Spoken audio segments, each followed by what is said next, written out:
அஸ்ஸலாமு அலைக்கும் வரஹ்மத்துல்லாஹ். நேற்றைய தினம் நம்ம என்ன பார்த்துருந்தோம் அப்படின்னா, இந்த வாட் இஸ் இஸ்லாம், இஸ்லாம்னா என்ன அப்படின்ற சாப்டரில் ஃபஸ்ட்டு கடவுள் இருக்கிறாரா இல்லையா, இந்த பிரபஞ்சம் தானாகவே உருவாச்சா இல்லை ஒரு ஆளால் படைக்கப்பட்டுச்சா, சரி கடவுள் அப்படின்னு இருந்தால் கடவுளுடைய இலக்கணம் என்ன, கடவுள்னா எப்படி இருக்கணும் அப்படின்னு பார்த்தோம். அதே மாதிரி இந்த உலகத்தில் இருக்கிற மதங்கள் முன்வைக்கிற கடவுள் கொள்கைகள் சரியா தப்பா, எந்த மதம் சொல்றது கரெக்டா இருக்கு அப்படின்னு நம்ம ஒரு அனலைஸ் பண்ணி பார்த்தோம். அப்படி பார்க்கும் பொழுது இஸ்லாமிய மார்க்கம் சொல்ற அந்த கடவுள் கொள்கை நமக்கு சரியா பட்டுச்சா. அப்ப சரியா பட்டதுனால நம்ம அடுத்து என்ன பண்றோம், இந்த இஸ்லாமிய மார்க்கம் சொல்றது உண்மையா, அது உண்மையானதான் நம்ம அதை ஏத்துக்க போறோம். இஸ்லாமிய மார்க்கம் என்ன சொல்லுதுன்னா அல்லாஹ் தான் கடவுள் அப்படின்னு சொல்லுது. இப்ப நம்ம என்ன தெரிஞ்சுக்கணும் அப்படின்னா, இஸ்லாம் சொல்றது உண்மையா, அப்படி உண்மைன்னா அல்லாஹ் தான் கடவுள். அப்ப அந்த கடவுள் என்ன சொல்றாரு, என்ன கோட்பாடுகளை சொல்றாரு அப்படின்றத பார்க்க போறோம். இப்ப நம்மளுடைய இன்றைய வகுப்பு என்னன்னா, இஸ்லாம் என்பது உண்மையான மார்க்கமா, அல்லது நேற்று நம்ம ஒரு ஃபார்முலா ரெடி பண்ணோம்ல, அந்த மாதிரி யாரோ ஒருத்தவங்க எப்போ ரெடி பண்ணி அந்த ஃபார்முலாவை இன்னைக்கு நம்ம பார்த்துட்டு நிக்கிறோமா அப்படின்றத நாம இன்றைய வகுப்புல பார்ப்போம். அஸ்ஸலாமு அலைக்கும் வரஹ்மத்துல்லாஹ். நேத்து நம்ம நடத்தின கிளாஸ்ல எது இறைவனுடைய கோட்பாடு, இறைவன் இருக்கிறானா இல்லையா, பூமி தானா வந்துச்சா இல்ல ஒருத்தன் உருவாக்குனானா, ஒரு ஒரு கோட்பாட்டுக்கு ஒரு இறைவன் கரெக்டா இருக்குமா, 4-5 இறைவன் இருந்தா கரெக்டா இருக்குமா, இதை எல்லாத்தையும் நம்ம கிளியரா சில எக்ஸாம்பிளோட பார்த்தோம். இந்த கிளாஸ்க்கு வராத பசங்க, நாம இங்க ஒரு நம்பர் போட்டிருக்கேன், அந்த நம்பர்ல நீங்க ஆயின் மெசேஜ் அனுப்புனீங்கன்னா அந்த கிளாஸ் உடைய லிங்க் அனுப்புறேன், வந்தவங்களும் அதை வாங்கிக்கங்க, ஒன்ஸ் எடுத்து பாருங்க. அது இல்லாம சேனல்ல பார்க்கணும் முகமது டாக்ஸ் அப்படின்னு வரும், பெரும்பாலும் அது சர்ச்சிங்ல நிறைய சேனல் வரும், அதனால நீ மெசேஜ் அனுப்புனா நான் லிங்க் அனுப்பிடுறேன், அதிலே பார்த்துக்கோ. இது ஒண்ணு. அடுத்து இன்றைய கிளாஸ் என்னன்னா, அப்ப நம்ம யோசிச்சு பார்த்ததுல ஒரு இந்து மதமா இருக்கட்டும், கிறிஸ்தவ மதமா இருக்கட்டும், இஸ்லாமிய மார்க்கமா இருக்கட்டும், பௌத்த மதமா இருக்கட்டும், இப்படி எல்லாத்தையும் அனலைஸ் பண்ணதுல இஸ்லாம் சொல்ற கோட்பாடு கரெக்டா இருந்துச்சு. இப்போ ஒரு 4 பேர் வராங்க, 4 பேர்ல ஒருத்தன் ஒரு பதில சொல்றான், ஒருத்தன் சொல்ற பதில் மட்டும் நல்லா இருக்குது, கரெக்டா இருக்கு அப்படின்றதுனால அவன் நல்லவன் சொல்ல முடியாது. அவனை பத்தி நம்ம சர்ச் பண்ணோம்ல, இவன் கேக்குதா சவுண்ட் பேசுறது, தம்பி எழுதக்கூடாது, எழுதுற வேலைய கூடாது, கிளாஸ் நடத்தும் போது நோட் எல்லாம் க்ளோஸ் பண்ணு, இல்ல மைக்ல நடத்தவா கேட்கலாம் அவருக்கு. அப்போ இந்த இஸ்லாமிய மார்க்கம் இது சொல்லக்கூடிய செய்தி உண்மையா அப்படின்னு நம்ம எப்படி கண்டுபிடிக்கணும் அப்படின்னா, இஸ்லாமிய மார்க்கம் அப்படின்ற அந்த மார்க்கம் இருக்குல்ல, அதனுடைய ரூல்ஸ் அண்ட் ரெகுலேஷன்ஸ், அதனுடைய கோட்பாடு கொள்கை இருக்குல்ல, அத எதை படிச்சு தெரிஞ்சுப்பாங்க, எதுல தெரிஞ்சுப்பாங்க, இஸ்லாம்னா இதுதான் எப்படி தெரிஞ்சுக்கிறது, குரான். எதை பார்த்து, குரானை பார்த்து தெரிஞ்சுக்கிறாங்க. இப்ப நம்ம தெரிஞ்சுக்க வேண்டியது என்னன்னா, குரான் உண்மையாவே இறைவேதமா, அப்ப குரான் உண்மையாவே இறைவேதம் அப்படின்றது கன்ஃபார்ம் ஆயிடுச்சுன்னா அந்த குரான் சொல்ற இறைவன் உண்மையான இறைவன், கரெக்டா? குரான் தானே சொல்லுது அல்லாஹ்னா எப்படி இருப்பான், இஸ்லாம்னா எப்படி, ரூல்ஸ் எல்லாம் எது சொல்லுது, குரான் சொல்லுது. அப்ப குரான் உண்மையா, அது உண்மையாவே கடவுள்கிட்ட இருந்து வந்துச்சா, அப்ப ஆமா அது உண்மையிலே கடவுளுடைய வார்த்தை தான் அப்படின்னு டிக் ஆயிருச்சுன்னா அப்ப அல்லாஹ் உண்மைன்னு ஆயிரும், குரான் சொல்ற எல்லா சட்டமும் உண்மைன்னு ஆயிரும். அப்ப நம்ம அதை பத்தி படிக்க ஆரம்பிச்சிடலாம். இப்ப நம்ம இந்த கிளாஸ் தான் ரொம்ப முக்கியமான கிளாஸ், இதை மட்டும் நல்லா அனலைஸ் பண்ணிக்கங்க. அல்லாஹ்வை நீ பாத்தியான்னு கேட்டானா டைரக்டா நீயும் பார்க்கல நானும் பார்க்கல யாரும் பார்க்கல, யாரும் பார்க்கவும் முடியாது. ஆனா அவனுக்கான பதில் என்னன்னா, இஸ்லாம் உண்மை, அல்லாஹ் உண்மை, முகமது நபி உண்மை, குர்ஆன் இறைவேதம், மறுமை நாள் இருக்கு, உலகத்தை இறைவன் தான் படைச்சான், உலகத்தை ஒரு நாள் அழிப்பான், நம்ம மௌத்தா போன பிறகு ஒரு நாள் எந்திரிப்போம், நமக்கு மறுபடியும் இன்னொரு வாழ்க்கை இருக்குது, சொர்க்கம் இருக்குது, நரகம் இருக்குது. இது எல்லாம் நம்ம எப்போ உண்மை நம்ப முடியும்னா, இதையெல்லாம் சொல்லக்கூடிய புத்தகம் எது, குரான். இந்த குரான் உண்மையாவே அல்லாஹ்வுடைய வார்த்தை தான் அப்படின்னு கன்ஃபார்ம் ஆயிருச்சுன்னா மீதி எல்லாத்துக்கும் ப்ரூஃப் தேவையா, தேவையில்லை. அவன் சொன்ன மாதிரி அப்ப குரான் உண்மை அப்படின்னு ஆயிடுச்சுன்னா குரான் சொல்ற கோட்பாடு உண்மை. அப்ப குரான் பொய் அப்படின்னு ஆயிடுச்சுன்னா குரான் சொல்ற கோட்பாடெல்லாம் நம்ம ஏத்துக்க வேண்டிய அவசியம் இல்ல. நம்ம வேற ஒரு மதத்தை தேடி போக வேண்டியதான். இப்ப விஷயத்துக்கு வருவோம். குரான் உண்மையாவே இறைவனுடைய வேதம் தான் அப்படின்றதுக்கு என்ன ப்ரூஃப் இருக்கு? இதைத்தான் நம்ம ஃபர்ஸ்ட் நாள் வந்தவொடனே கேட்டேன், பார்த்துட்டு வாங்க, யூடியூப்ல தேடி பாருங்கன்னு. சில பேர் பார்த்துருப்பீங்க, சில பேர் பார்த்துருக்க மாட்டீங்க. நானே அதுக்கான பதில் ஆரம்பிச்சிடறேன். ஏன்னா டைம் ரொம்ப ஷார்ட்டா இருக்கு, நமக்கு இன்னும் ஒரு 5-6 நாள் தான் கிளாஸே இருக்குது. அதனால நானே அதுக்கு பதில் சொல்லிடுறேன். குரான் இறைவனுடைய வேதம் தானா அப்படின்னு தெரிஞ்சுக்கிறதுக்கு முன்னாடி இந்த குரானை பத்தின ஒரு பயோ நமக்கு தெரியணும். பயோனா அதை பத்தின செய்திகள், தகவல்கள். இப்ப இந்த குரான் இருக்குல்ல, குரான் எந்த காலத்துல வந்துச்சு அப்படின்னு பார்த்தோன்னா ஒரு 1400 years பிஃபோர், 1400 வருஷத்துக்கு முன்னாடி. எத்தனை வருஷத்துக்கு முன்னாடி? 1400 வருஷத்துக்கு முன்னாடி. சோ இப்ப நம்ம என்ன கவனிக்கணும்னா 1400 வருஷத்துக்கு முன்னாடி இருந்த மக்கள் எந்த மாதிரியான நாலேஜ்ல இருந்திருப்பாங்க? இன்னைக்கு நம்மள்ட்ட போன் இருக்குது, ராக்கெட்ல மேல போறான், பிளைட்ல போறான், சேட்டலைட்டை கொண்டு போறான், எப்படி எப்படியோ நம்ம ஆய்வு பண்ணிடுறோம். பயோஸ்கோப் கேமரா இருக்குது, ஏகப்பட்ட விஷயங்களை வச்சு சயின்ஸை நம்ம தெரிஞ்சுக்கிறோம். அன்னைக்கு இதெல்லாம் இருந்துச்சா? இல்ல. அன்னைக்கு அவங்க கண்ணு கேட்டினதுதான் உலகம். ஏதோ அவங்க எந்தெந்த பகுதிக்கு போனாங்களோ அதுதான் உலகம். பெரிய வானத்துக்கு மேல போயிட்டு வந்து ஆராய்ச்சி பண்ணதெல்லாம் கிடையாது.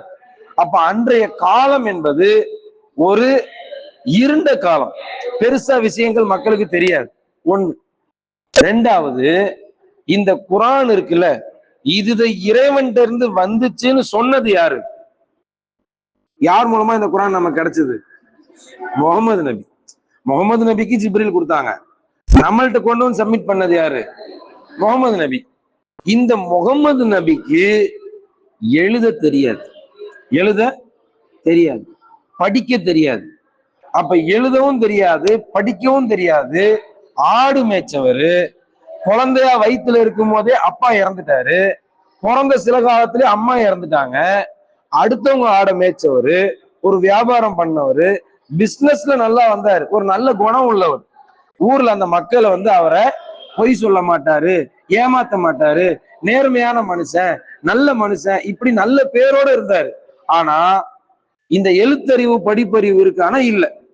அப்படிப்பட்ட மனுஷன் தான் சொல்றாப்புல குரான் எனக்கு அல்லாஹ்ட்ட இருந்து வந்துச்சு அப்படின்னு. அப்ப இதெல்லாம் ஏன்றது புரியும். அப்ப நான் பாயிண்ட் பேசும்போது புரியும். அப்ப இது ரொம்ப பழமையான ஒரு வேதம். ஒண்ணு. ரெண்டாவது, இது இறைவன் இருந்து வந்துச்சுன்னு சொன்ன ஒரு படிப்பறிவு இல்லாதவர். அப்ப படிப்பறிவு இல்லாதவர், இத்தனை வருஷத்துக்கு முன்னாடி உள்ளவர் ஒரு புத்தகத்தை கொண்டு வந்து இது அல்லாஹ்வுடைய வார்த்தைன்னு சொல்றாரு. இது எப்படி நம்புறது அப்படின்னு கேட்டா, அன்னைக்கு இருந்த அந்த காலத்து மக்கள், அது அவர் கூட இருந்தாங்கல்ல, அந்த மக்கள் நிறைய அற்புதங்களை பார்த்தாங்க, நிறைய அற்புதங்களை பார்த்தாங்க. அவர் கூடவே இருந்தனால அவரை யாராலையும் கொல்ல முடியாதுன்னு சொல்லிச்சு குரான். கடைசி வரைக்கும் அவரை யாராலையும் கொல்ல முடியல. அவர்கிட்ட நேர்மையை பார்த்தாங்க, அவர் சொன்ன கொள்கை பிடிச்சிருந்துச்சு. இதெல்லாம் பார்த்து இன்ஸ்பயர் ஆகி போறாங்க. கூடயே இருந்து வாழும் பொழுது இந்த மனுஷன் ரொம்ப நல்ல மனுஷன், ஏமாத்தல, பொய் சொல்லல, உண்மையைத்தான் சொல்றாரு, அப்படி கரெக்டான ஆள் நம்பி வந்தாங்க. ஆனா அது நமக்கு போதுமா அந்த சான்று? நம்மளால அப்படி ஏத்துக்க முடியாது. ஏன்னா நீயோ நானோ நம்ம தாத்தா பாட்டியோ ரசூல்லாவை பார்க்கல. அப்ப நபிகள் நாயகத்தை பார்க்காம அவர் நல்லவர்னு அடுத்தவன் சொல்றதுனால மட்டும் ஏத்துக்க முடியாது. சோ இதுக்கு ஒரு ப்ரூஃப் வேணும். அந்த குரானே என்ன சொல்லுது? குரானை பிளைண்டா ஏத்துக்காத, சிந்திச்சு ஏத்துக்கோ. அஃபலா யததப்பரூனல் குர்ஆன், குரானை நீங்கள் சிந்திக்க மாட்டீர்களா? அம் அல்லது அலா குலூபின், உங்களுடைய உள்ளத்துல அத்ஃபாலுஹா, பூட்டு போட்டிருக்குதா? அல்ல, குரானே என்ன சொல்லுதுன்னா என்னை பத்தி திங்க் பண்ணு, சிந்திச்சு ஏத்துக்கோ அப்படின்னு சொல்லுது. அப்ப நம்ம இப்ப யோசிக்கணும். இது முகமது நபி கொடுக்குறாரு, அல்லாஹ்வுடைய வார்த்தைன்னு சொல்றாரு. கேட்டா ஜிப்ரீல் கொண்டு வந்தான்னு சொல்றாரு. அது 1400 வருஷத்துக்கு முன்னாடி சொல்லப்பட்ட புத்தகம். இப்போ இந்த 1400 வருஷம் கேப்ல இதுல என்ன வேணாலும் நடந்திருக்கலாம்ல. மற்ற புத்தகங்கள் மாதிரி அப்டேட் பண்ணப்பட்டிருக்கலாம், வசனங்கள் மாத்தி எழுதப்பட்டிருக்கலாம். அப்ப நமக்கு ஃபர்ஸ்ட் தேவை என்னன்னா, இன்னைக்கு நம்ம கையில இருக்கிற குரான் தான் 1400 வருஷத்துக்கு முன்னாடி கொடுக்கப்பட்ட குரானா? இது நமக்கு தெரியணுமா இல்லையா? 1400 வருஷத்துக்கு முன்னாடி நீ ஒரு குரானை காட்டிட்டு இன்னைக்கு ஒரு குரானை கொண்டு வந்து இதுதான் அதுன்னு சொன்னா நான் எப்படி நம்புவேன்? எப்படி நம்ப முடியும்?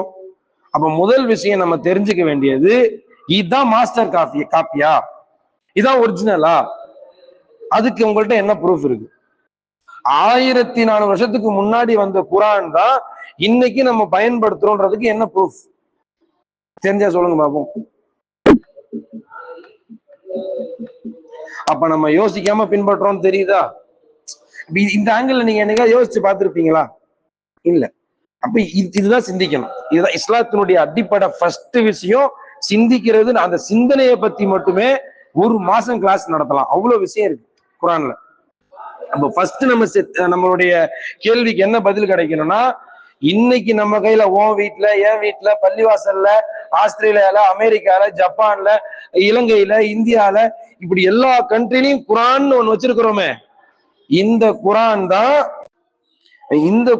தான் அன்னைக்கு முகமது அவங்க சொன்ன டைம்லயும் வந்த குரானா அப்படின்றது நமக்கு ஃபர்ஸ்ட் தேவை.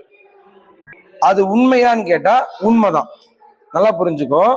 1400 years பிஃபோர் என்ன குரானா மக்கள் பார்த்தாங்களோ அதுல ஒரே ஒரு எழுத்த கூட மாத்தாம இன்னைக்கு நம்ம வச்சிருக்கிறோம். அதுக்கு என்ன ப்ரூஃப் அப்படின்னு கேட்டா, உலகத்துல ஒரு ரெண்டு இடத்துல துருக்கியில ஒண்ணு இருக்குது, எகிப்துல ஒண்ணு இருக்குது. இந்த ரெண்டு நாட்டுல அன்னைக்கு போட்ட அந்த மாஸ்டர் ஸ்கிரிப்ட் இருக்கும்ல, உஸ்மான் சஹாபி இருக்காதா, ரசூல்லாவுடைய மௌத்துக்கு பிறகு அபூபக்கர் அவங்களுடைய ஆட்சி வருது. அதுக்கடுத்து யார் வரா? உமர் அவங்க ஆட்சி பண்றாங்க. அடுத்து உஸ்மான் அவங்க ஆட்சி பண்றாங்க. அடுத்து அலி அலி ஆட்சி பண்றாங்க. இந்த உஸ்மான் அலி அவங்களுடைய ஆட்சி டைம்ல அவங்க என்ன பண்றாங்க, நீ உதவாங்க போற பேரு, அவங்க என்ன பண்றாங்க, எல்லா குரானையும் ஒண்ணு திரட்டுறாங்க. அன்னைக்கு குரான் இறங்கும் பொழுது மக்கள் எப்படி எழுதியிருப்பாங்கன்னா, ஓட்டுல, தோல்ல, ஏதாவது மரப்பட்டையில கிடைக்கிற பொருளை எழுதி சேர்த்து வச்சுக்கிட்டு அவங்க மனப்பாடம் பண்ணி வச்சிருந்தாங்க. அப்ப நாளாவ அந்த மக்கள் எல்லாம் குறைய ஆரம்பிக்கும் போது அபூபக்கர் அலி அவங்களுடைய காலத்திலே அதுக்கான வேலையை பார்த்துட்டாங்க. ஏண்டா நீங்களா இந்த ரெண்டு இடத்துல ஒரிஜினல் ஸ்கிரிப்ட் இன்னும் வச்சிருக்கிறாங்க. அன்னைக்கு அவங்க கிடைக்கிறதுல எழுதுவாங்க, இப்படி இதெல்லாம் அழிஞ்சு போதே, இதெல்லாம் தொகுக்கணும், ஒரு கோர்வையா கொண்டு வரணும்னு சொல்லிட்டு உஸ்மான் அலி அல்லாவுடைய காலத்துல ஒரு பிரிண்டா ரெடி பண்றாங்க. அன்னைக்கு ரெடி பண்ண அந்த பிரிண்ட் இன்னைக்கும் 2 மியூசியத்துல பாதுகாப்பா இருக்கு. இன்னைக்கு அந்த மியூசியத்துல உள்ள கிதாபை எடுத்து நம்ம கையில இருக்கிற குரானை எடுத்து ரெண்டையும் கம்பேர் பண்ணி பார்த்தா ஒரே ஒரு எழுத்து கூட மாறி இருக்காது. அப்போ உங்களுடைய ஃபர்ஸ்ட் கேள்விக்கு இங்க விட கிடைச்சிருச்சா? அன்னைக்கு இருந்த அந்த கித்தாபு தான் இன்னைக்கும் இருக்கு. இது ஓகேவா? அப்ப இதுல சுயமான கருத்துக்களை யாரும் இது வரைக்கும் இடைப்பட்ட நேரத்துல சொல்லல. அப்ப அத இறைவன் ஏதோ ஒரு வகையில பாதுகாத்துட்டே வரான். இது முதல் விஷயம். ரெண்டாவது, சரி ஓகே, யாரும் எதுவும் எழுதல, இது முதல்ல உண்மையான வேதமா நான் எப்படி நம்புறது? அதுக்கான ப்ரூஃப் வேணும்ல. அதுக்கு குரான் சில வாதங்களை முன்வைக்குது. என்ன வாதங்களை முன்வைக்குதுன்னா, ஃபர்ஸ்ட் விஷயம், குரான்ல இருக்கிற எந்த செய்தியும் முன்னுக்கு பின் முரணா இருக்காது. இப்ப மனுஷனா என்ன பண்ணுவான், இன்னைக்கு நான் ஒண்ணு சொல்லுவேன், நாளைக்கு மாத்தி சொல்லுவேன், நாளன்னைக்கு இன்னொன்னு சொல்லுவேன். இப்படி நம்மளுடைய பேச்சுல டிஃபரெண்ட் இருக்கும். குரானை பொறுத்த வரைக்கும் இங்க மது கூடுன்னு சொல்லிட்டு அங்க மது அருந்துறது கூடாதுன்னு சொல்றதோ, இப்படி மாத்தி மாத்தி பேசுற மாதிரி எதுவுமே இருக்காது. அப்ப முரண்பாடு ஃபர்ஸ்ட் விஷயம் என்ன இருக்காது, இதுல முரண்பாடு இருக்காது. மற்ற வேதங்கள்லாம் பார்த்தோன்னா முரண்பாடு இருக்கும், இதுல முரண்பாடு இல்லை. சரி, ஒண்ணு. ரெண்டாவது, சில விஷயங்களை குரான் பேசுது, அன்னைக்கு இருந்த காலத்துல அத மக்களால பேசவே முடியாது, வாய்ப்பே இல்லை. ஒரு எக்ஸாம்பிளுக்கு நான் ஒரு கேள்வி கேட்கிறேன். தேன், ஹனி இருக்குல்ல, தேன் நம்ம எல்லாரும் பார்த்துருக்கிறோம், சாப்பிட்டு இருக்கிறோம். இந்த தேன் எப்படி நமக்கு கிடைக்குது? சொல்லு.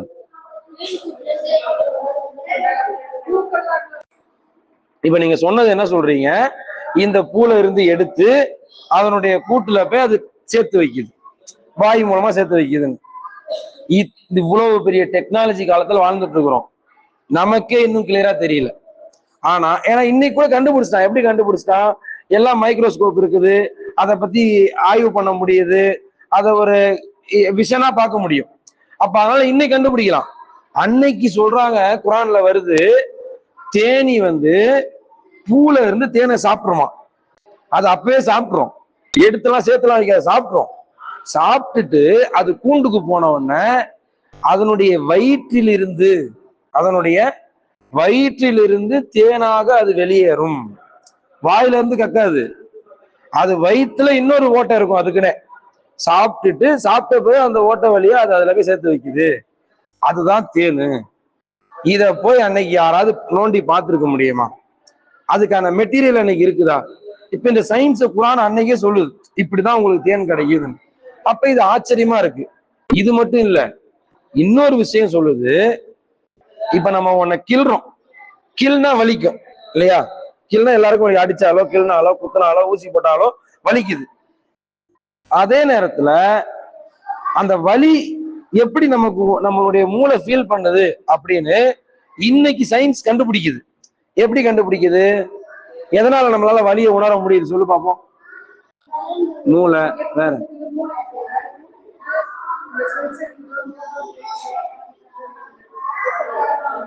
சரி, இப்ப நான் ஒண்ணு கேக்குறேன். இந்த தோலை நான் உரிச்சுட்டேன், கையில இருக்கிற தோலை உரிச்சுட்டேன், அதுக்கப்புறம் நான் குத்துனா எனக்கு வலிக்கும் வலிக்காதான்? வலிக்கும். ஏன்? உடம்பு தானே. இதுல இன்னைக்கு நம்ம இப்படி பேசுறோம், கையில இருக்கிற தோலை கிழிச்சாலும் வலிக்கும்னு. ஆனா தோலை கிழிச்சிட்டாலோ அல்லது தோல் எரிஞ்சிட்டாலோ அந்த இடம் மறுத்து போயிடும். அந்த இடம் என்ன ஆயிரும்? மறுத்து போயிடும். இன்னைக்கு ஹாஸ்பிட்டல்ல சர்ஜரி பண்ணும்போது என்ன பண்ணுவான்? பர்டிகுலரா ஒரு இடம் மட்டும் மறுத்து போறதுக்கு ஊசி போடுவான். பாத்துருக்கீங்களா? இப்ப பாத்துருக்கீங்களா? படத்துல பாத்துருப்பீங்க, நம்மளும் ஃபீல் பண்ணிருப்போம். அப்ப இந்த இடத்துல நான் மறுத்து போக வச்சுட்டேன்னா இங்க என்ன பண்ணாலும் வலி தெரியாது. ஏன் அப்படின்னா வலியை ஃபீல் பண்ற நரம்பு இருக்குல்ல, அந்த நரம்பு தோல்ல தான் இருக்கு. எதுல இருக்குது? நம்ம உடம்புல இருக்கிற தோல்ல தான் இருக்குது. அப்போ ஒருத்தனுடைய உடம்பு நெருப்புல கருகிருச்சுன்னா, கருகுன பிறகு அவனை எவ்வளவு அடிச்சாலும் அந்த வலி அவனுக்கு இருக்காது. கருகும் போது உண்டான வலியில வேணா செத்து போயிடுவான். எனக்கு இந்த கை ஃபுல்லா அழிவு போயிருச்சு அப்படின்னா இந்த கையில எங்க தொட்டாலும் எனக்கு வலி தெரியாது. அதே மாதிரி சில பேருக்கு இந்த வெண்படர்னு ஒரு நோய் இருக்குது. என் கையில உள்ள வெள்ளை கலர்ல தெரியுதா? லைட்டா தெரியுது பாரு. இந்த மாதிரி சில பேருடைய உடம்ப ஃபுல்லா வெள்ளை வெள்ளையா பாப்பீங்க. அவங்கள டாக்டர் எப்படி செக் பண்ணுவான்?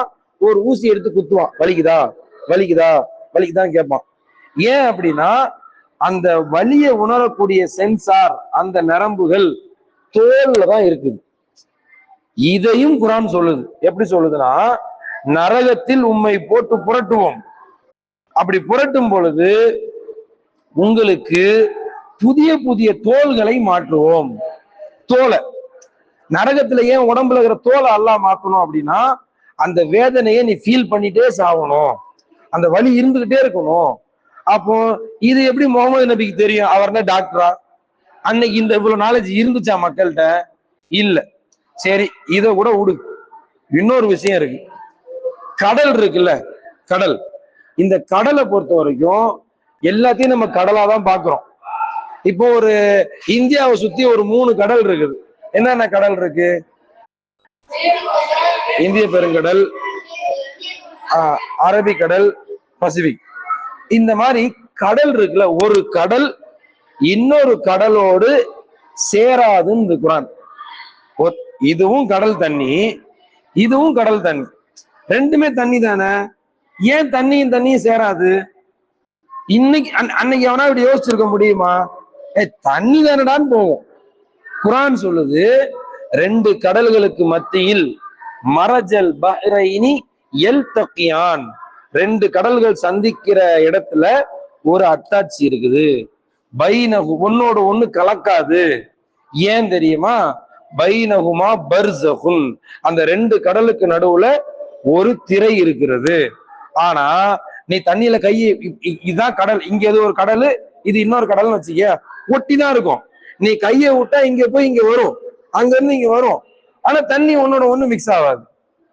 அதுதான் அல்லாஹ் சொல்றான், பைனஹுமா பர்ஸஹும், ரெண்டுக்கும் நடுவுல ஒரு திரை இருக்கிறது, லா யப்கியான், ஒன்றை ஒன்று கடக்காது.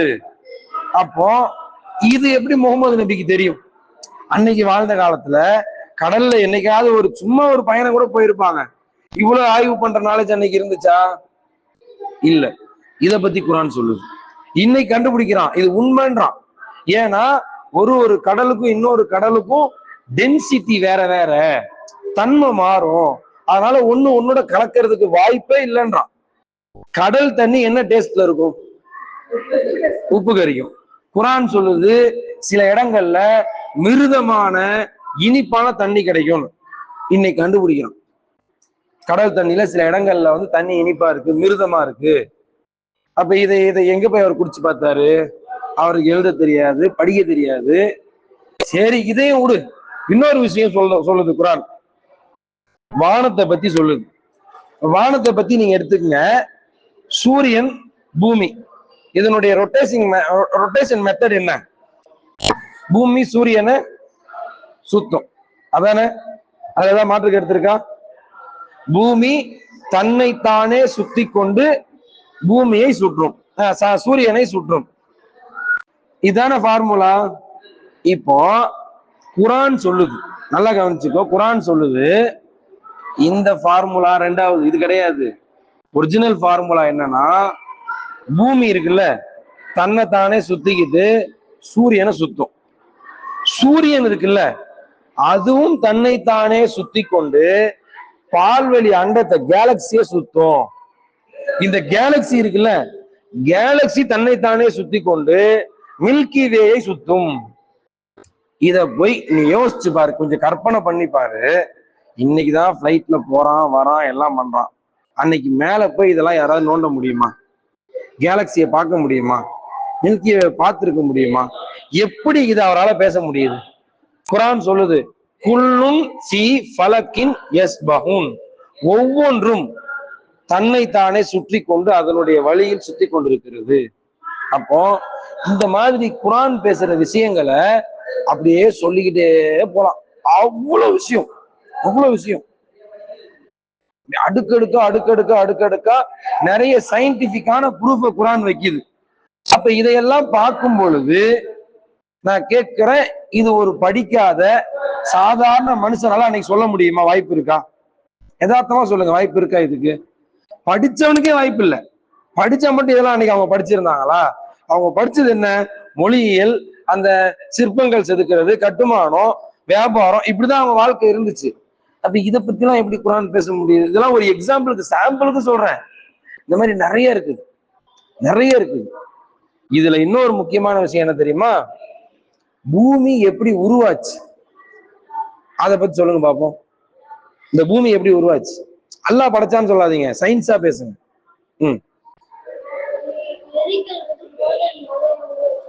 ஓகே, ஒரு எரிக்கல் மோதனால உருவாச்சுன்றாங்க. வேற நீங்க சில பதில் சொல்றீங்க, ஆனா கரெக்டான பதில் என்னன்னா, நீங்க ஸ்கூல் புத்தகத்திலே படிச்சிருப்பீங்க. பிக் பேங் தியரி அப்படின்னா பெரு வெடிப்பு கொள்கை அப்படின்னு ஒரு பாடம். பை சான்ஸ் உங்களுக்கு வாய்ப்பு இருந்தா அட்லீஸ்ட் இதையாவது யூடியூப்ல போட்டு பாருங்க. 7th ஸ்டாண்டர்ட்லயே இந்த பாடம்லாம் வருது, சயின்ஸ்ல வருது.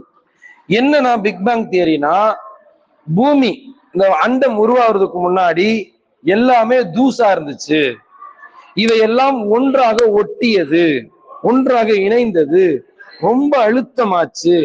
அதுக்கு பிறகு எல்லாம் வெடிச்சது, எல்லாமே வெடிச்சதான் பிக் பேங், பெருவெடிப்பு, பெருசா வெடிச்சது, வெடித்து சிதறியது. சிதறியவைகள் ஆங்காங்கே இணைந்து கோள்களாக உருவானது. இதுதான் பிக் பேங் தியரி.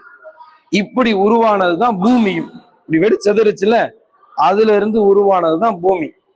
இப்ப பார்த்துக்கோ, விஷயம் என்னன்னா, இத வந்து புக்ல கொண்டு வந்துட்டான். இன்னைக்கு சயின்ஸ் ஒத்துக்குச்சு, ஆனா நம்மளுக்கு இது தெரியல. அப்போ இதெல்லாம் வந்து இன்னைக்கு ஆய்வு பண்ணி கண்டுபிடிக்கிறான். இத பத்தி குரான் சொல்லுது, இவை அனைத்தும் தூசுக்களாக இருந்தது, நாம் அவற்றை ஒன்றிணைத்தோம், பிறகு அவற்றை வெடிக்க செய்தோம் அப்படின்றான் அல்லாஹ்.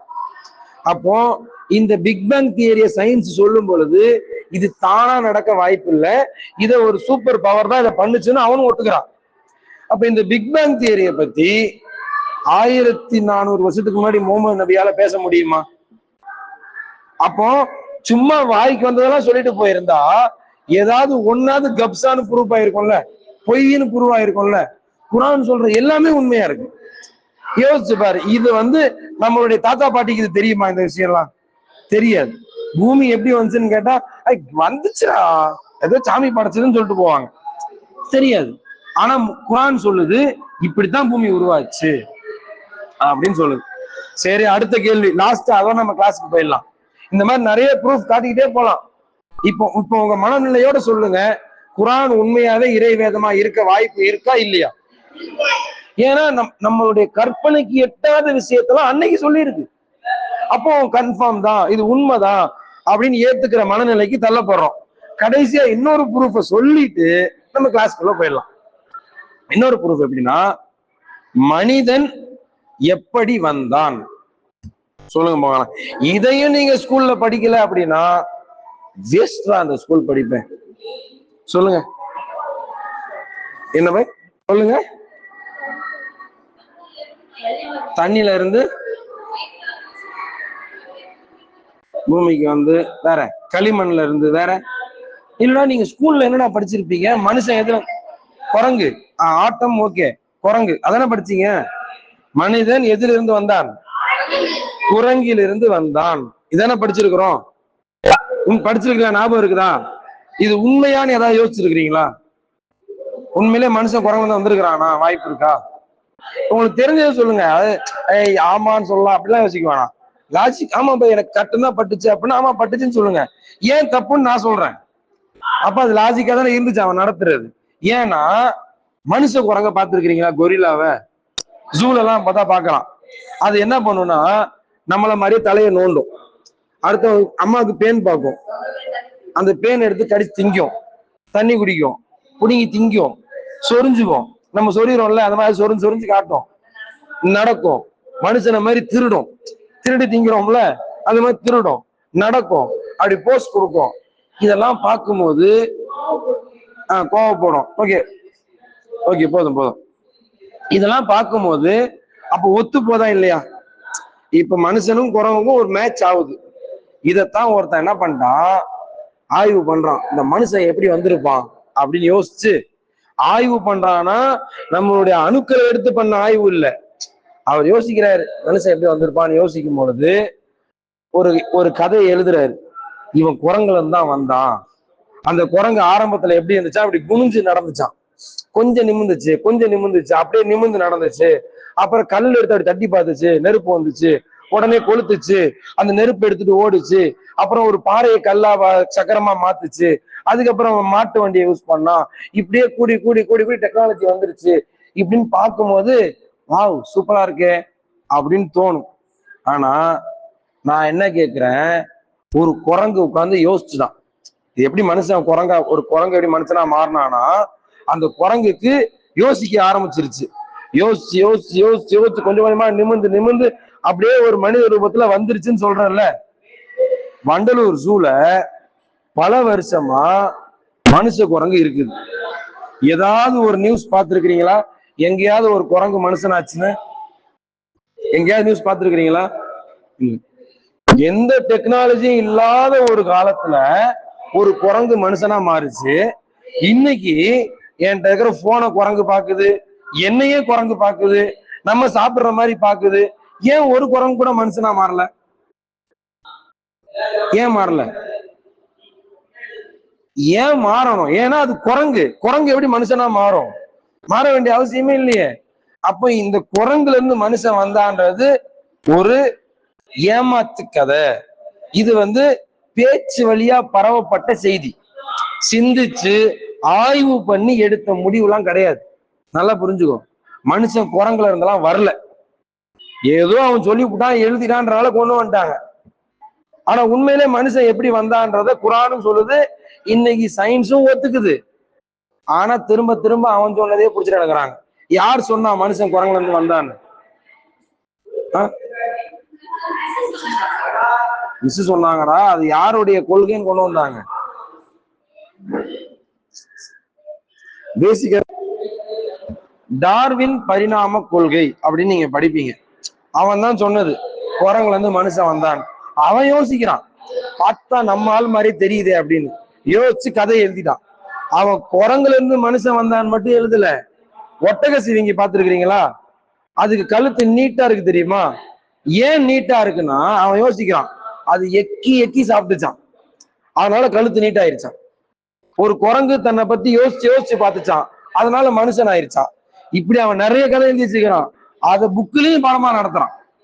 ஆனா இன்னைக்கு ஆய்வு பண்ணும் பொழுது நல்லா புரிஞ்சுக்கோ, இன்னைக்கு சயின்ஸ் மெடிக்கல் வேர்ல்டு மனுஷன் எப்படி வந்தான்னு ஆய்வு பண்ணுது. குரங்குல வந்தாலும் கிடையாது, வாய்ப்பே இல்லை. அப்படி வந்தானா எத்தனையோ காடு இருக்குது. எத்தனை குரங்கு மனுஷனா மாறி வந்து நம்மள்ட்ட ஹேண்ட்ஷேக் பண்ணிட்டு போகுது? பண்ணாது. உன்னால முடிஞ்சா ஒரு குரங்க நீ போனை காட்டி, அதை காட்டி, இதை காட்டி, ஒன்ன காட்டி, நீ ட்ரெஸ் போட்டு காட்டி அந்த குரங்க மனுஷனா மாத்து பாப்ப, மாறாது. மிருகம் என்னைக்கும் மிருகம் தான், மனுஷன் என்னைக்கும் மனுஷன் தான், அப்படிலாம் மாறாது. சயின்ஸ் படி பார்த்தா இன்னொரு வாய்ப்பு கூட இருக்குது. ஒரு வேலை பன்னி கேள்விப்பட்டிருக்கீங்களா? பன்னியை பார்த்துருக்கீங்களா? பன்னியில இருந்து மனுஷன் வந்தான்னு சொன்னா கூட ஒரு லாஜிக் இருக்கு.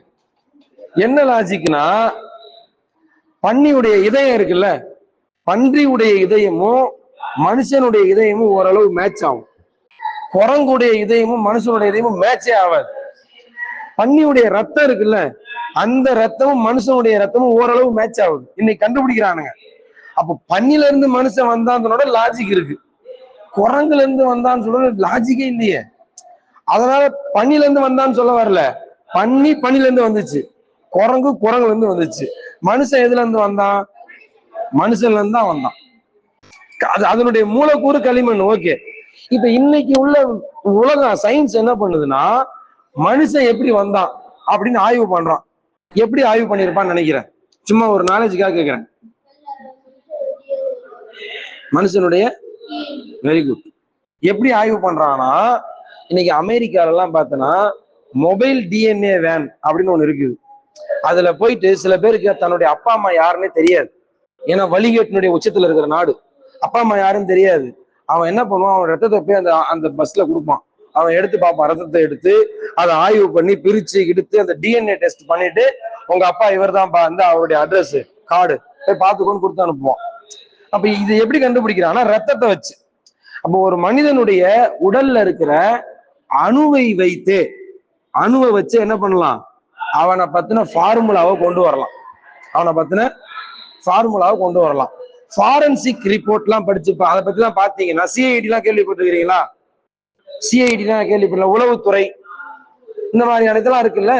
இவங்க எல்லாம் என்ன பண்ணுவாங்கன்னா, ஒருத்தர் செத்து போயிட்டான் அப்படின்னா ரொம்ப நாள் கழிச்சு ஒரு கேஸ் நோண்டும் பொழுது அந்த எலும்பை எடுத்து அதுல இருக்கிற அணுவை டெஸ்ட் பண்ணுவாங்க. டெஸ்ட் பண்ணும்போதே தெரிஞ்சிடும் இது ஆம்பளையுடைய எலும்பா பொம்பளையுடைய எலும்பா, இவன் ஹைட்டா இருப்பானா குள்ளமா இருப்பானா, இவன் வெள்ளையா இருப்பானா கருப்பா இருப்பானா, இவன் நொண்டியா இல்ல நார்மலா, இவனுக்கு கண்ணு தெரியுமா தெரியாதா, இவன் கோபக்காரனா சாஃப்டான ஆளா, இது எல்லாத்தையுமே மனிதனுடைய அணுவை வச்சு கண்டுபிடிக்கலாம். எதை வச்சு கண்டுபிடிக்கலாம்? அணுவை வச்சு கண்டுபிடிக்கலாம். அப்படித்தான் இறைவன் நம்மளை படைச்சிருக்கிறான். நம்ம உடம்புல இருக்கிற ஒவ்வொரு அணுவுலையும் நம்மளை பத்தின ப்ரோக்ராம் இருக்கு. இப்ப விஷயத்துக்கு வரேன். இப்படி ஆய்வு பண்றானுங்க. மனிதனை வந்து டிஎன்ஏ டெஸ்ட் பண்ணும் பொழுது அப்படியே பின்னாடி பின்னாடி பின்னாடி பின்னாடி பின்னாடி போகும்போது இன்றைய உலகம் என்ன சொல்லுது தெரியுமா?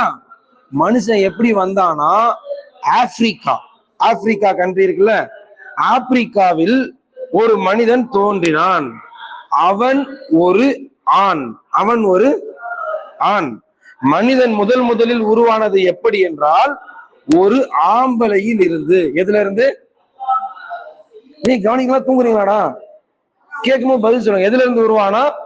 ஒரு ஆணில் இருந்து. நல்லா புரிஞ்சுக்க. அவனுடைய சயின்ஸ் என்னன்னா ஒரு ஆண், அவன் தான் ஃபர்ஸ்ட். அந்த ஆண் எப்படி வந்தான் அப்படின்னா, அதை யாரோ ஒருவர் படைத்திருக்கிறார். சரி, அந்த ஆண் எப்படி இருப்பான்? உயரமாக இருப்பான். அந்த ஆண் என்ன நிறம்? கருப்பு நிறம். சரி, அந்த ஆணுக்கு எப்படி ஒரு பெண் கிடைத்தால்? அந்த ஆணுடைய உடலில் இருந்துதான் ஒரு பெண் உருவாகி இருக்கிறாள். இது இன்னைக்கு உலகம் கண்டுபிடிச்சிருக்கு. இப்படித்தான் மனுஷன் வந்தான். உங்களுக்கு முடிந்தால் நான் சொல்றது உங்களுக்கு பொய்ன்னு தோணுச்சுன்னா, மனிதன் உருவான வரலாறு சயின்ஸ் ரிப்போர்ட் அப்படின்னு போட்டு படிச்சு பாருங்க. குரங்கு நோண்டுச்சு, அது திருடி சாப்பிட்டுச்சு அப்படின்றதெல்லாம் சும்மா கதைக்கு நல்லா இருக்கும். யதார்த்தத்தில் அப்படி கிடையாது. குரங்குல இருந்து மனுஷன் வரல, அதையும் இந்த உலகம் ஒத்துக்குது. இன்னும் எஜுகேஷன்ல அதை மாத்தாம வச்சிருக்கான். ஆனா நீ ஒரு ஹையர் ஸ்டடின்னு போகும்போது, ஒரு டாக்டருக்கு படிக்கிற நிலைமைக்கு போகும்போது ஒத்துப்பான். அவனே அங்கே கத்து கொடுப்பான், மனுஷன் இப்படிதான் வந்தான். அப்ப யோசிச்சுக்கங்க, இந்த உலகத்துல மனுஷன் எப்படி வந்தான்? ஃபர்ஸ்ட் ஒரு ஆண். அவர் எப்படி இருப்பாரு? உயரமா, கருப்பா. எந்த நாட்டுல வந்தாரு? ஆப்பிரிக்கால. இது உலகத்தினுடைய கண்டுபிடிப்பு. இப்ப குரானை பத்தி வரும். குரான் என்ன சொல்லுதுன்னா, மனிதன் எப்படி படைக்கப்பட்டான் அப்படின்னு சொல்லும் பொழுது அல்லாஹ் சொல்றான், இது கால ரப்புகளில் மலாய்கத்தி இன்னி ஜாயிலுன் ஃபில் அர்லி ஹலீஃபா. பூமியில், அப்ப மனுஷனை படைக்கிறதுக்கு முன்னாடியே பூமியை படைச்சிட்டேன்றான் அல்லாஹ். இன்னைக்கு சயின்ஸ் சொல்றது அதுல வருது. பூமியில் ஒரு தலைமுறையை நான் உருவாக்க போகிறேன். காலு அத்தஜ்அலு ஃபீஹா மா யுஃப்ஸிது ஃபீஹா வ யஸ்ஃபிகு திமா. நீங்க என்ன சொல்றீங்கன்னு மலக்குமார்ட்ட அல்லாஹ் கேட்கும் பொழுது மலக்குமார்கள் சொல்றாங்க, பூமியில ஒருத்தரை அடிச்சுக்கிட்டு, வெட்டிக்கிட்டு, குத்திக்கிட்டு இப்படி வாழ போற தலைமுறையா நீ படைக்க போற. நஹ்னு நுஸப்பிஹு பிஹம்திக், நாங்க தான் உன்னை புகழ்றோமே, உன்னை வணங்குறோமே. வனுகத்திஸ் லக், இதுக்கப்புறம் எதுக்கு மனித படைப்பு?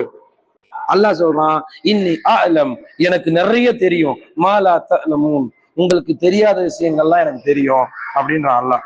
அதுக்கு உடனே வானவர்கள் சொல்றாங்க, சுபஹானக், அல்லாஹ் நீ பரிசுத்தமானவன், லா இல்ம லனா, எங்களுக்கு அறிவு கிடையாது, இல்லாம அல்லம் தனா, நீ என்ன கத்து கொடுத்தியோ அதுதான் எங்களுக்கு தெரியும், நீ உயர்ந்தவன் அப்படின்ட்டு போயிடுறாங்க. இப்ப அல்லாஹ் என்ன பண்றான், தட்டினால் சத்தம் வரக்கூடிய களிமண்ணை எடுத்து அந்த களிமண்ணில் ஒரு உருவத்தை படைத்து அந்த உருவத்துக்கு அல்லாஹ் உயிர் கொடுக்கிறான். அந்த உயிர் கொடுக்கப்பட்ட உருவத்திற்கு பெயர் தான் என்னது? ஆதம். அந்த ஆதம் உயரமான வடிவத்தில் தான் இருப்பார். காலம் மாற மாற மனிதர்களுடைய உயரம் குறைந்து கொண்டே வந்தது. நீங்க பார்த்திருப்பீங்க, பழைய காலத்துல கட்டப்பட்ட பிரமிட் எல்லாம் பயங்கர பெருசா இருக்கும். அதுல வேலை செஞ்சவங்களை பத்தி காட்டும் போது ஒருத்தன் ஒரு பாறையை தூக்கிட்டு போற மாதிரி இருக்கும். ஏன்னா அன்று மனிதர்கள் உயரமாக பலசாலிகளாக இருந்தார்கள். குரான்ல சில பேருடைய வரலாறு சொல்லும் பொழுது, பாறை இருக்குல்ல, மலையில இருக்கிற பாறை, அந்த பாறையை கைகளால் குடைந்தார்கள். பாறையை கையில குடையிற அளவுக்கு ஸ்ட்ராங்கான கூட்டம்லாம் இருந்துச்சு. அப்போ ஆதம் அலைஹிஸ்ஸலாம் உயரமா இருந்தாரு. அவருடைய விலா எலும்பில் இருந்து தான் அல்லாஹ் யாரை படைக்கிறான்? ஹவ்வாவை படைக்கிறான், ஆதமுக்கு துணைய. அப்ப ஃபர்ஸ்ட் படைக்கப்பட்டது ஆண் தானே. அவர் ஒரு கருப்பரா இருந்திருக்கிறாரு, உயரமா இருந்திருக்கிறாரு, ஆப்பிரிக்கால தான் வாழ்ந்திருக்கிறாரு. அந்த கண்ட்ரியில் அதுக்கப்புறம் தான் பூலோக கிரியைகள்லாம் மாறுது. ஆப்பிரிக்கால தான் வாழ்ந்திருக்கிறாரு. அவருடைய எலும்புல இருந்து அல்லாஹ் ஹவ்வாவை படைச்சிருக்கிறான். இத குரான் சொல்லுது. இன்னைக்கு உள்ள மக்கள் எப்படி நம்புறான்? குரங்குல இருந்து வந்தான், நாயில இருந்து வந்தான்னு பேசிட்டு இருக்கும் போது 1400 வருஷத்துக்கு முன்னாடி மனுஷன் எப்படி விளங்கி இருப்பான்? அவருக்கு எப்படி தெரியும் குரங்குல இருந்து வரலன்னு? அவருக்கு எப்படி தெரியும் ஒரு ஆம்பளைல இருந்து வந்தாங்கன்னு? அவருக்கு எப்படி தெரியும் எலும்புல இருந்து ஹவ்வாவை படைச்சான்னு? அப்போ இது கண்டிப்பா அவருடைய சொந்த வார்த்தையா இருக்க வாய்ப்பு இருக்கா? இல்ல, அல்லாஹ்வுடைய வார்த்தையா தான் இருக்கும். இப்ப ஏத்துக்கிறீங்களா குரான் இறைவனுடைய வேதம்னு? எல்லாரும் சேர்ந்து பதில் சொல்லுங்க, ஏத்துக்கிறீங்களா? இதுலதான் மாற்று கருத்து இருக்கா? Okay, done. அப்ப நம்ம யோசிச்சு பார்த்தோம், குரான் உண்மையாக இறைவனுடைய வேதம் தான் அப்படின்றது தெளிவாயிருச்சு. அப்ப இந்த வேதத்துல எந்த குழப்பமும் கிடையாது.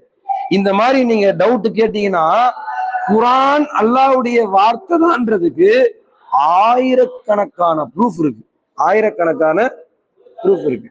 ஸோ அதனால இப்ப நம்ம தேடின எல்லாத்துக்கும் ஓரளவுக்கு பதில் கிடைச்சிருச்சு. அப்ப உண்மையாவே குரான் தான் அல்லாஹ்வுடைய வேதம், அது அல்லாஹ்வுடைய வார்த்தை தான். அது அந்த வார்த்தைகள்ல எந்த மாற்றமும் இன்னைக்கு வரைக்கும் நடக்கல அப்படின்னு ஆயிப்போச்சு. அப்ப அந்த குரான் சொல்லக்கூடிய கருத்துக்களை நம்ம பின்பற்றலாமா, ஏத்துக்கலாமா? அப்ப இந்த குரான் நமக்கு என்ன மாதிரியான கொள்கைகளை, கோட்பாடுகளை வழங்குது அப்படின்றத இன்ஷா அல்லாஹ் அடுத்தடுத்த வகுப்புல பார்ப்போம். இப்ப நடத்தினது ஏதாவது டவுட் இருக்குதா இன்னைக்கு நடத்தினதுல? அப்ப நம்ம மறுபடியும் ஒரு முறை சொல்றேன், நம்ம என்னெல்லாம் தெரிஞ்சுக்கிறோம்னு மட்டும் சொல்றேன். நம்ம என்ன யோசிச்சோம்னா, முதல்ல கடவுள் இருக்கிறாரா இல்லையான்னு பார்த்தோம். யோசிச்சோமா? கடவுள் இல்லைன்னு சொல்றவங்களுக்கான பதில பார்த்தோம். அடுத்து ஒருவேளை கடவுள்னு இருந்தா அந்த கடவுள் எப்படி இருக்கணும் அப்படின்னு ஒரு ஃபார்முலாலாம் போட்டோம். ஓகேவா? அந்த ஃபார்முலா அடிப்படையில இந்து, கிறிஸ்டின், முஸ்லிம், பௌத்தம் போன்ற மதங்களெல்லாம் நம்ம ஆய்வு பண்ணோம். அப்ப ஏதாவது சூட்டபிளா இருந்துச்சா? இல்ல.